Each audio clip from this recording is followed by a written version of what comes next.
In one similar meeting where I was reviewing some Coal India performance with the Honorable Prime Minister, some official tried to suggest that I had stopped the e-auctions. You know, this country, the Coal India, used to make most of its profit from e-auction rather than efficient mining of coal when I became minister. And half the power plants, not half actually, 2/3 of the power plants in the country were starved of coal.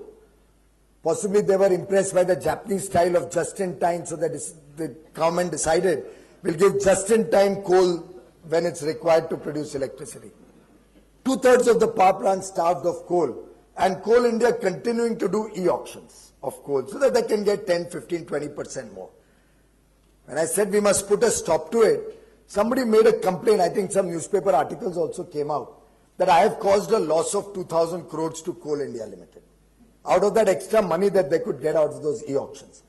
Nobody assessed the pain that the people of India were going through because India was a power deficient country and all of you had to suffer for lack of adequate electricity or the uncertainties associated with it. And the officers were trying to justify why e-auction would have been better than supplying power to the coal to the power plants. At which the Prime Minister made a very, very important observation. In fact, it's a very philosophical observation which I would urge all of you in this room to reflect on when you go back home. He turned to me and he asked me, and I'll say it in Hindi and I'll translate it for the benefit of Yuri and others in the room. I'll say it as he said it because it's something which has stuck deep in my mind. He said, Piyush, kab tak is desh mein log ek company या अपने विभाग के बारे में के profit and loss के बारे में सोचेंगे? कभी किसी ने इस देश के प्रॉफिट एंड लॉस के बारे में सोचा है क्या? Till when will this country keep bothering a company's profit and loss, a small sector's profit and loss, a department's profit and loss? Has somebody ever thought about the profit and loss of the nation as a whole? And I think in that lies the deep message of sustainability. That the nation as a whole has to develop in a sustainable manner. Therefore, it's equally important to have affordable energy for all the people of India, particularly the poor, particularly the farmers.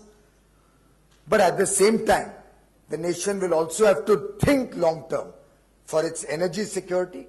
We'll have to think long-term for cleaner and better sources of energy. We'll have to think long-term for the next generation. Because as they say, and as very rightly pointed out, that probably this is it's the need of the hour. This is the last generation which has to demonstrate that we are fulfilling our obligations to the world or to humanity. That we are just trustees of the planet. We are holding it in trust for the future generations. It's not ours for misuse. It's not ours to destroy.